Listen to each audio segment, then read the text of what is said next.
Hi, we're back. I'm Georgia, and we are in the studio with my friend Michelle LaMay. You have not been on the show for months and months and months, and I am sorry about that because I love having you on the show. I do. Thank you. I do. The last time I saw you, we were at Deb's birthday party, remember? Yes. And I said, I think I said, oh my God, I need to get you on the show. And I'm glad that you contacted me a couple of weeks ago because you've got big stuff going on.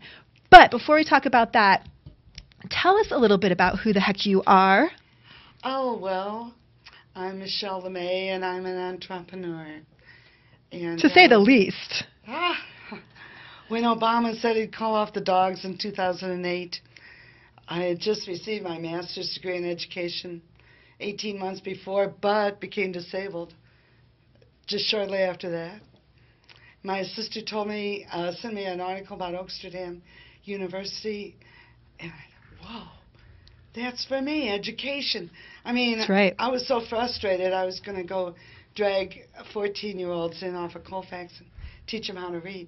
Yeah. So that's been very successful. I've had over 500 students that I would still call real good friends. I mean, Good. It's been a great experience. We're going on our 5th year in October. That was Wow. October 8th. Excellent. When I came up with the name Cannabis University. I love it. And I am a wordsmith, and I have a degree in mass communication, so I've been on the internet since 1992. Wow. And I was able to market and socialize and go after my cause, which has always been legalization. How and why? Well, I've used cannabis since I was 21 years old. I went to college late in life. I lived my life kind of backwards, and I was over in Mesa County, going to Mesa State. In 1992, I graduated, and I was just sitting over there because there's no jobs. And in 1994, an initiative came up to legalize hemp. Mm-hmm. And I got 5,000. I got a table in the mall, and that's the only mall between Denver and Salt Lake City. Wow. And it was great. I only had one irate middle school teacher attack me. But I put out, I mean, verbally. Sure, of course. I put out this big pot leaf. I have it today.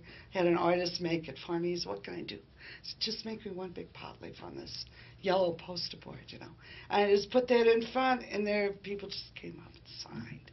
That's why I know from 1994 right. that there are stoners everywhere in Colorado.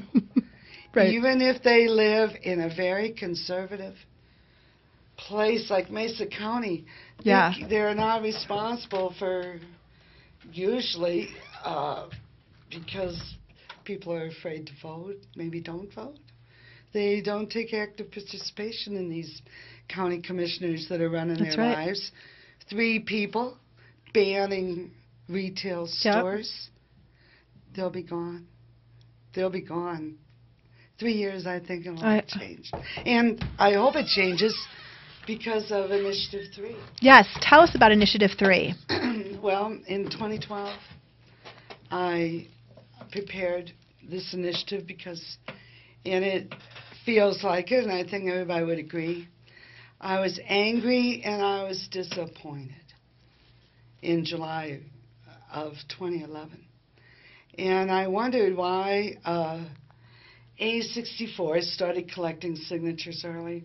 And I'm a paralegal, and remember the Colorado Bar Association had the statutes in my home. So I spent 3 days wondering, looking at the election rules, then moving on. And I don't know, maybe I had this in the back of my head. But I thought there'd be a back door because I was disappointed in the legislators. They're cowards. They'll never legalize cannabis, never, never, never, never, on their own. And in Colorado, thank gosh, 13 states in the union had the initiative process. And I haven't worked on it, know a lot about it. So I wrote this initiative. It's 481 words. Yes, it's very and it's concise. Much different than any other initiative, I believe.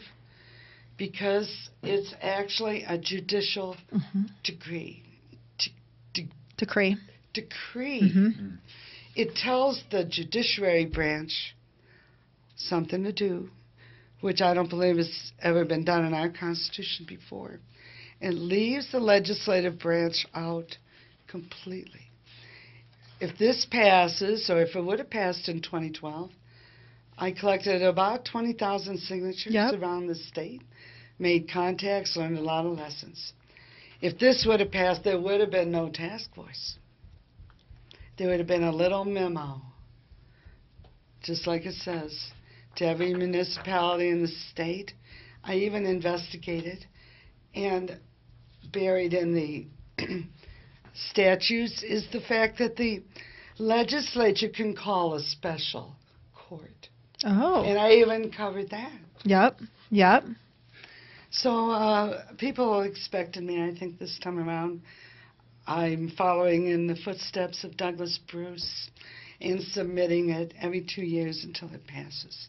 Because this is what happened to Douglas Bruce. He submitted it. He submitted every 2 years. We have a general election.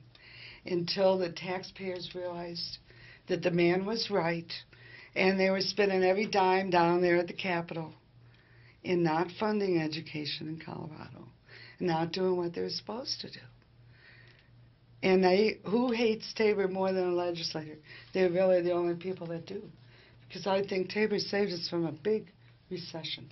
I don't know. I'm not a huge fan of Tabor, but we could talk about that another time. That's why I submitted it again in the very same language. Yeah. I believe in what I wrote. I believe in the reasons I wrote it in the first 2 paragraphs. So let's talk about this just for just a second. So Section 17, prohibit penalties for the possession of cannabis. The purpose and findings. The purpose of this section is to direct the judiciary branch of all governing bodies in the state of Colorado to prohibit and relieve their courts from imposing any fine or sentence for the possession of cannabis. Leave it alone. Absolutely. Leave it alone. B, it's the interest of the people of the state of Colorado that the courts be prohibited and relieved from imposing a fine or sentence for the possession of cannabis because the people find that the punishment for possession of cannabis exceeds the fiscal and social costs that possessing cannabis imposes on the people of Colorado. Absolutely. How many of your moms, how many of us women, grandmothers and mothers, see our family members with felonies absolutely ruin their lives That's right. for possession of cannabis? That's right. And today, 2 ounces and 1 gram is a felony. Yep. And if it should be enforced, it will ruin that person's life just as much as it would ruin yours. So Absolutely. you already have little expectation of that. Right. That's right. That's right. It is in the interest of the people of the state of Colorado that the courts be prohibited and relieved from imposing a fine or sentence for the possession of cannabis because the people find that the punishment is inconsistent with the damage possessing cannabis imposes on the people of Colorado. There you go. Match the harm with the punishment. There is not a harm. There shouldn't be a punishment. I believe the courts will have to show, or the state will have to show actually the cost. Mm-hmm. And then they'll have to show the harm, and all the harm has come from enforcement. Mm-hmm. Like you said. That's right. It hasn't killed anyone, hasn't killed any children. All the harm is from enforcement. That's right. And if it starts anywhere, if the nail is put in the coffin, That's right. as I say, it's got to be in Colorado. So what happens here? You need to get signatures. Yes. Okay. And I need to raise a lot of money to do that because Great. that's what it takes. Yes. A64 taught us that. That's right. That's right. And I have a PayPal account on the website. The website is? reliefforpossession.webs.com. Okay. Anywhere you look under my name on Google, I just Google my own name to make sure I had no scandals that came up in the last few days. We love scandals. Darn it. And under my name and on my Facebook and everything, anybody can get to that site. So when and are you call going to me. when are you going to start collecting signatures? After the title board, I've been to legislative Okay. services. It's all approved and all legit. And the title board is date set is actually when you have 6 months from that date. So I was thinking coming over here this week, a year from now, July 22nd, we'd be counting them petitions and binding them up and getting ready to send them over to the Secretary of State Yes. August 1st. It's my belief that Colorado's got a lot of winter, got a lot of spring, got a lot of summer. You're always fighting that weather. Yeah. And I'm going to pay people to get addresses. Last year, 18 months ago, virtually every certified petitioner or collector called me Nice. and wanted, and bid on signatures. So Good. there's only a few of these companies Yeah. that are certified by the Secretary of State. But I'm ready to go, people. Just send me the money. Tell us the website and again. I will do it. Yes, tell us the website. Relief for the numeral 4 possession.webs.com. Excellent. And Michelle LaMay, LA, capital M-A. I got it right this time. I got it Yeah. right this time. Thank you so much Excellent. for all you do Oh. and for normalizing cannabis, because this You're is what sweet. it takes. That's right. Mainstream. You're mainstream. I look mainstream, but I'm not. But you are the new mainstream. I mean, you are the new mainstream. That's right. Michelle LaMay, I'm really excited. Prohibit penalties for the possession of cannabis, Initiative 3.